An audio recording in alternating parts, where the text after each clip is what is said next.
வணக்கம். மாநில செய்திகள் வாசிப்பவர் வடிவழகி கபிலன்.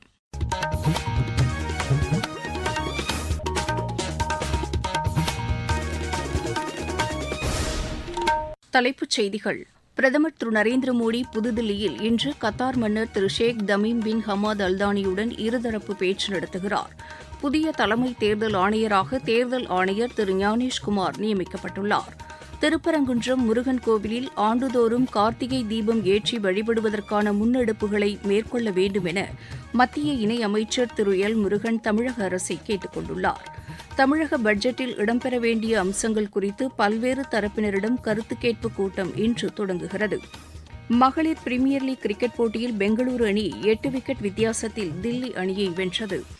இனி விரிவான செய்திகள். கத்தார் மன்னர் திரு ஷேக் தமீம் பின் ஹமாத் அல்தானியுடன் பிரதமர் திரு நரேந்திர மோடி இன்று புதுதில்லியில் இருதரப்பு பேச்சு நடத்துகிறார். இந்நிலையில் புதுதில்லி பாலம் விமான நிலையத்திற்கு நேரில் சென்று கத்தார் மன்னரை தாம் வரவேற்றதை சமூக வலைதளத்தில் பிரதமர் குறிப்பிட்டுள்ளார். சகோதரர் கத்தார் மன்னரின் இந்திய பயணம் ஆக்கப்பூர்வமானதாக அமைய அவரை வாழ்த்தியதாகவும் அவருடனான சந்திப்பை எதிர்நோக்கி இருப்பதாகவும் பிரதமர் அதில் கூறியுள்ளார். இதனிடையே கத்தார் மன்னருடன் பிரதமர் திரு நரேந்திர மோடி நடத்தவிருக்கும் பேச்சுகள் இரு நாடுகளுக்கும் இடையேயான நல்லுறவை மேலும் வலுப்படுத்தும் என்று வெளியுறவுத்துறை அமைச்சர் திரு ஜெய்சங்கர் தெரிவித்துள்ளார். புதுதில்லியில் நேற்று கத்தார் மன்னரை சந்தித்து பேசியது குறித்து திரு ஜெய்சங்கர் வெளியிட்டுள்ள சமூக வலைதள பதிவில் பல்வேறு துறைகளில் இரு நாடுகளுக்கும் இடையேயான ஒத்துழைப்பை முன்னெடுத்துச் செல்வதற்கான வழிமுறைகள் குறித்து தாம் ஆலோசித்ததாக குறிப்பிட்டுள்ளார். புதிய தலைமை தேர்தல் ஆணையராக தேர்தல் ஆணையர் திரு ஞானேஷ்குமார் நியமிக்கப்பட்டுள்ளார். தலைமை தேர்தல் ஆணையராக உள்ள திரு ராஜீவ்குமாரின் பதவிக்காலம் இன்றுடன் நிறைவடைவதை அடுத்து திரு ஞானேஷ்குமார் அந்த பதவிக்கு நியமிக்கப்பட்டுள்ளார். கடந்த 1988ஆம் ஆண்டு கேரள பிரிவு முன்னாள் IAS அதிகாரியான திரு ஞானேஷ்குமார் நாடாளுமன்ற விவகாரங்கள் துறை செயலாளர் உள்ளிட்ட பல்வேறு பதவிகளை வகித்துள்ளார். புதிய தேர்தல் ஆணையராக டாக்டர் விவேக் ஜோஷி நியமிக்கப்பட்டுள்ளார். இவர்களின் நியமனத்திற்கான உத்தரவை குடியரசுத் தலைவர் திருமதி திரௌபதி முர்மு வெளியிட்டுள்ளார்.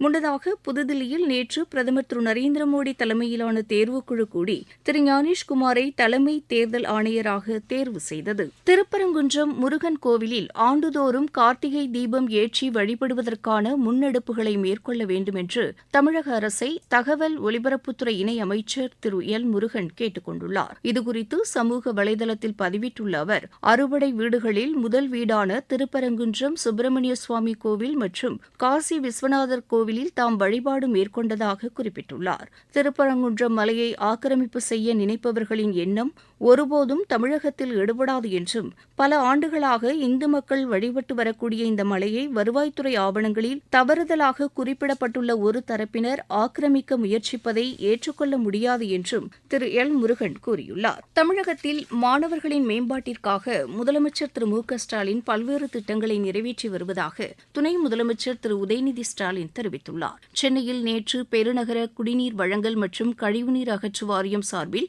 1893 கோடி ரூபாய் மதிப்பீட்டில் முடிவுற்ற பணிகளை தொடங்கி வைத்து புதிய திட்டங்களுக்கு அடிக்கல் நாட்டி அவர் பேசினார். தமிழகத்தில் மாணவர்களின் முன்னேற்றத்திற்காக புதுமை பெண் திட்டம், நான் முதல்வன் திட்டம், தமிழ் புதல்வன் உள்ளிட்ட பல்வேறு திட்டங்களை அமல்படுத்துவதன் மூலம் உயர்கல்வியில் மாநிலம் முன்னோடியாக திகழ்கிறது என்று அவர் கூறினார். பள்ளிக் கல்வித்துறையில் நிறைவேற்றப்பட்டு வரும் ஏராளமான திட்டங்களையும் திரு உதயநிதி ஸ்டாலின் பட்டியலிட்டார். நிகழ்ச்சியில் மாநகராட்சி பள்ளி மாணவர்களுக்கு நலத்திட்ட உதவிகளையும் அவர் வழங்கினார். தமிழகத்தில் காலியாக உள்ள 2553 மருத்துவ பணியிடங்கள் விரைவில் நிரப்பப்பட உள்ளதாக மாநில மக்கள் நல்வாழ்வுத்துறை அமைச்சர் திரு மா சுப்பிரமணியன் தெரிவித்துள்ளார். சென்னையில் நிகழ்ச்சி ஒன்றில் பங்கேற்ற பின்னர் செய்தியாளர்களிடம் பேசிய அவர், மருத்துவ பணியிடங்களை நிரப்புவதற்கான தேர்வு முடிவுகள் கடந்த மாதம் 5ஆம் தேதி வெளியிடப்பட்டதை சுட்டிக்காட்டினார். தற்போது காலியாக உள்ள இடங்களையும் சேர்த்து 2642 பேரை கலந்தாய்வு மூலம் தேர்வு செய்யும் பணிகள் 10 நாட்களில் நிறைவடையும் என்று அவர் கூறினார். இதைத் தொடர்ந்து அவர்களுக்கான பணி ஆணைகள் வழங்கப்படும் என்றும் திரு மா சுப்பிரமணியன் குறிப்பிட்டார். நீங்கள் கேட்டுக்கொண்டிருப்பது மாநில செய்தி அறிக்கை. மக்களின் மனதை வென்ற மத்திய அரசின் பட்ஜெட். தனிநபர் வருமான வரி விலக்கிற்கான உச்சவரம்பு 12 லட்சம் ரூபாயாக உயர்வு. தமிழகத்தின் ரயில்வே திட்டங்களுக்காக 6626 கோடி ரூபாய் நிதி ஒதுக்கீடு. நாடு முழுவதும் உள்ள அரசு பள்ளிகளில் 50,000 அடல் ஆய்வகங்கள். 36 வகை உயிர்காக்கும் மருந்துகளுக்கு சுங்க வரியிலிருந்து விலக்கு. மாவட்டம் தோறும் அரசு மருத்துவமனைகளில் புற்றுநோய் சிகிச்சை பராமரிப்பு மையங்கள். லித்தியம் பேட்டரிக்கான சுங்க வரி ரத்து. குழாய் மூலம் குடிநீர் வழங்கும் திட்டம் மேலும் 3 ஆண்டுகளுக்கு நீட்டிப்பு. வளர்ச்சியடைந்த இந்தியாவிற்கான பயணத்தில் மோடி அரசு. தொடரும் மக்கள் நலத் திட்டங்கள்.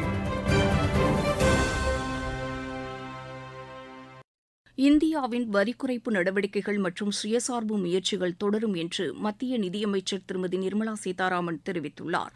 மும்பையில் நேற்று சர்வதேச சுங்க தின நிகழ்ச்சியில் பங்கேற்று பேசிய அவர், நாட்டின் பொருளாதார வளர்ச்சியில் சுயசார்பு நடவடிக்கையை உறுதி செய்ய வேண்டியது அவசியம் என்று கூறினார். உள்நாட்டு உற்பத்தியை மேம்படுத்துவதுடன் வர்த்தக தடைகளை போக்குவதற்கு அரசு அதிக முன்னுரிமை அளித்து வருவதாக நிதியமைச்சர் குறிப்பிட்டார். இந்த ஆண்டு பட்ஜெட்டிலும் இதற்கான நடவடிக்கைகள் எடுக்கப்பட்டிருப்பதுடன் வரி குறைப்புக்கான இலக்கை எட்டுவதற்கும் திட்டங்கள் வெளியிடப்பட்டுள்ளதாக அவர் கூறினார்.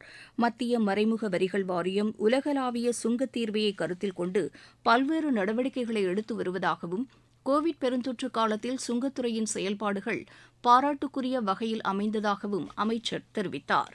தமிழக அரசின் பட்ஜெட்டில் இடம்பெற வேண்டிய அம்சங்கள் குறித்த கருத்து கேட்பு கூட்டம் இன்று தொடங்குகிறது. மாநில அரசின் வரும் நிதியாண்டுக்கான பட்ஜெட் அடுத்த மாதத்தில் சட்டப்பேரவையில் தாக்கல் செய்யப்பட உள்ளது. அதனைத் தொடர்ந்து வேளாண் பட்ஜெட்டும் தாக்கல் செய்யப்படும்.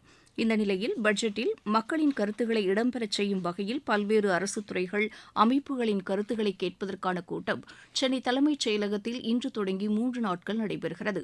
இந்த கூட்டத்தில் தெரிவிக்கப்படும் கருத்துக்களை பட்ஜெட்டில் இடம்பெறச் செய்வதற்கான நடவடிக்கைகள் எடுக்கப்படும் என்று மாநில அரசின் தகவல்கள் தெரிவிக்கின்றன. இருவரிச் செய்திகள். சாட் எல்லைப் பகுதியை மேலும் 3 மாதத்திற்கு திறந்து வைப்பதற்கு சூடான் அரசு முடிவு செய்துள்ளது.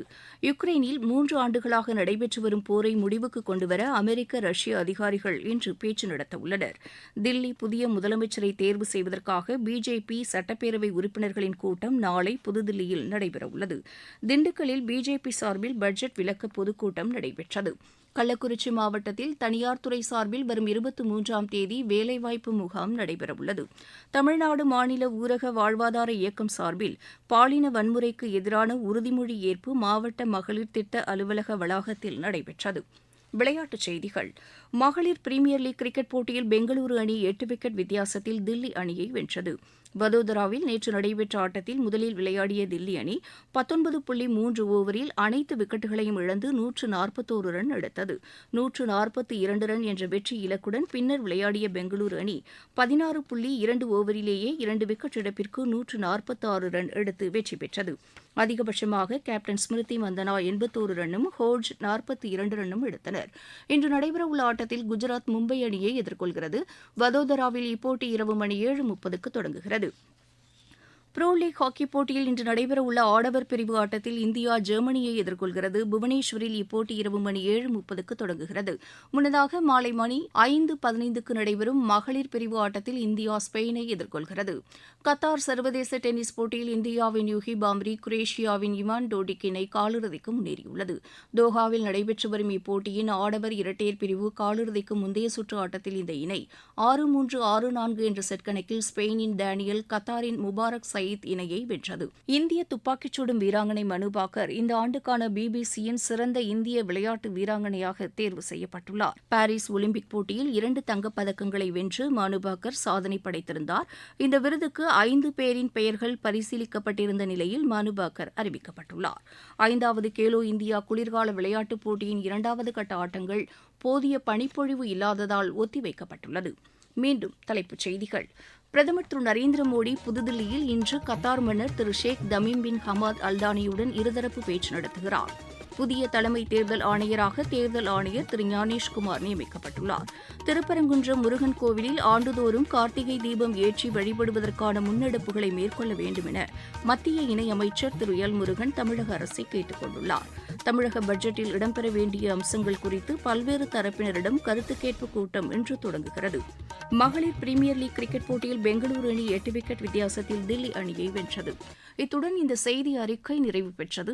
எமது செய்திகளை சமூக வலைதள பக்கங்களில் AR நியூஸ் சென்னை என்ற முகவரியிலும், RNU சென்னை என்ற யூடியூப் சேனலிலும் உடனுக்குடன் அறிந்து கொள்ளலாம்.